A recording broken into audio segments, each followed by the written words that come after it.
Salut à tous et bienvenue dans cette nouvelle vidéo. On va parler du film Dr. Sleep qui est réalisé par Mike Flanagan qui nous a fait précédemment l'excellente série The Hunting of Hill House qui est juste un bijou de série, donc qui est disponible sur Netflix. Si vous ne l'avez pas vu, foncez-y, c'est juste superbe. Dr. Sleep en fait se situe juste après les événements du film Shining. Donc en fait on va suivre Dan qui a dû se battre et à apprendre à maîtriser son Shining. Donc du coup, au bout d'un moment, on va faire un bond de plus de 20 ans dans le temps. Et en fait, une secte au nom du nœud, alors je ne sais plus s'il s'appelle le nœud ou du nœud, bon, du nœud, en fait, il tue et chasse les personnes qui ont du Shining. Du coup, Dan va faire la rencontre d'Abra, qui est une petite fille au Shining surpuissant, et ensemble, ils vont devoir contrer cette secte du nœud. Alors, Dr. Sleep, faut savoir que j'y suis allé un petit peu mitigé parce que j'aime beaucoup le film Shining et je n'ai pas lu le roman. Je ne savais pas trop du coup à quoi m'attendre, j'avais un petit peu peur. Mais le fait qu'il y ait Mike Flanagan à la réalisation m'a un petit peu conforté parce que c'est quand même un réalisateur qui sait y faire et qui sait de quoi il parle. Alors au niveau du film, je trouve que la première partie est un peu brouillonne et je pense que le gros défaut du film c'est justement cette première partie. Pourquoi ? Parce qu'elle est très explicative, même par rapport au film Shining. Ça fait que par moments, on se dit, mais on ne comprend pas du tout où ils veulent en venir, on ne comprend pas pourquoi ils nous expliquent des choses du film Shining, alors tu te dis que c'est peut-être pour les gens qui n'ont pas vu Shining et qui viennent voir Dr. Sleep, mais je pense que même comme ça, on risque de les perdre. Donc là, il y a une première partie qui est très poussive, très brouillonne et qui peut vraiment te perdre. Ensuite, par contre, le film est vraiment très bon, a des idées géniales et on va revenir un peu ensemble sur ces bons points sur le film. Déjà, il y a beaucoup de références au film Shining, ce qui est logique. Quand j'ai des références, c'est par exemple la musique, les plans aériens, quand par exemple on va suivre une voiture sur une route un petit peu sinueuse, vous voyez les plans zénithaux comme Stanley Kubrick aime bien faire, donc ça on va le retrouver. On va retrouver le fameux hôtel.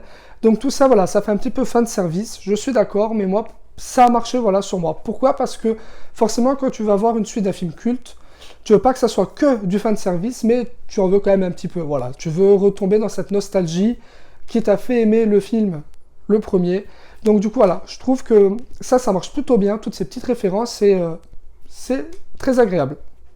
Au niveau de la réalisation, on a toujours voilà, ces plans lointains qui sont un petit peu ce qu'aime bien faire Mike Flanagan. Il aime bien faire des longs plans où on peut voir tout le décor, tout le travail artistique qu'il fait dessus, sur la lumière, sur l'image, sur la netteté, la pureté de certains plans. Franchement, c'est juste génial. C'est génial. Voilà, j'en perds mes mots. Et on a vraiment un plan dans le film qui m'a ultra marqué. On a un plan où il y a le personnage de Rose, je reviendrai après sur ce personnage, qui vole et en fait qui passe par-dessus les nuages, par-dessus la planète et qui va en fait d'un pays, enfin d'un endroit des États-Unis à l'autre en volant.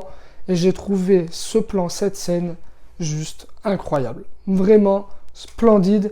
Et là on voit vraiment que Mike Flanagan sait y faire, il comprend la chose et c'est juste magnifique. Et d'ailleurs à ce sujet, ça fait quand même deux films, enfin une série et un film qui fait au sujet en fait de la mort, de la vie après la mort. Donc on pense que Mike Flanagan, il a un peu du Shining en lui quelque part, parce que il donne vraiment l'impression de savoir de quoi il parle. Il tombe pas trop dans le truc putassier, à part un petit peu dans la première partie où j'ai pas trop aimé ce qu'il a voulu faire. Mais après, on est vraiment sur son thème, sur ce qu'il aime faire. Et en fait, on a vraiment l'impression qu'il parle de choses, peut-être même qu'il aurait vécu lui-même. C'est tellement des fois juste, tellement poétique, c'est tellement beau, que tu te dis, il n'est pas insensible à tout ça, ce mec. Et c'est pour ça que ça marche du tonnerre quand il fait des choses sur ce thème-là. Au niveau du casting, Ewan McGregor, franchement, toujours égal à lui-même. C'est toujours sobre, c'est toujours efficace. En plus, je trouve que c'est un rôle top pour lui. Le rôle de Dan, pour lui, c'est vraiment excellent.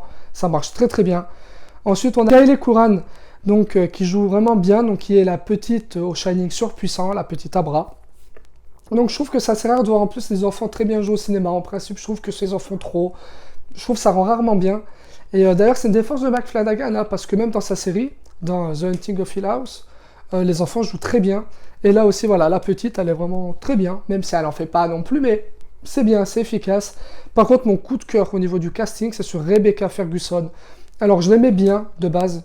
mais je trouve que dans ce film, elle déchire. Alors, je trouve qu'elle est badass à souhait, elle est classe, elle crève l'écran. J'ai jamais trouvé aussi belle d'ailleurs que dans ce film, parce que d'habitude je la trouve jolie, mais sans plus, jolie. Mais là, je l'ai trouvée même magnifique. La réalisation a totalement sublimé Rebecca Ferguson. Tu sens qu'elle a même kiffé à faire ce rôle, hein, parce que ce côté un petit peu badass, un peu stylé, un peu limite sorcière, un peu, ça rendait vraiment super bien avec elle. C'était vraiment top. Et pour moi, c'est un des points forts du film, c'est Rebecca Ferguson, excellentissime. Après, le problème, c'est que je peux pas vous en dire trop parce que y a quand même beaucoup de choses à découvrir dans ce film. C'est assez délicat. Alors, il faut savoir que c'est un film qui est quand même ultra fantastique. Pour moi, on n'est vraiment plus du tout dans l'horreur. Là, c'est vraiment pas un film d'horreur, à part peut-être les 20 premières minutes qui ont un petit peu les clichés des scènes de films d'horreur habituels. Mais vraiment, après, on est vraiment sur de l'ultra fantastique. Voilà, il n'y a pas de film d'horreur, ça fait pas peur. J'ai même envie de dire que limite la deuxième partie du film, enfin on va dire les 2 dernières heures du film, pourrait limite être pas tout public, mais moins de 10 ans. Je veux dire, il y a juste une scène ou deux qui peuvent être un peu dérangeantes pour un gosse, mais sinon, je trouve que ça passe. On n'est pas dans l'horreur, c'est pas le film qui va nous faire peur. Alors il y a des trucs qui vont être un petit peu troublants, mais pour moi ça reste très fantastique. Voilà, très très très fantastique. Mais sinon, j'ai trouvé que ce Dr. Sleep était une suite fidèle à Shining. Pour moi, je me suis totalement retrouvé. J'ai trouvé que c'était rempli de bonnes idées, que c'était bien joué, qu'il y avait une mise en scène qui était vraiment superbe. Et du coup, j'ai passé un très bon moment devant ce Dr. Sleep. Voilà, merci d'avoir regardé cette vidéo. Comme d'habitude, n'hésitez pas à commenter, liker, partager et vous abonner. Et moi, sur ce, je vous dis hasta la vista, baby.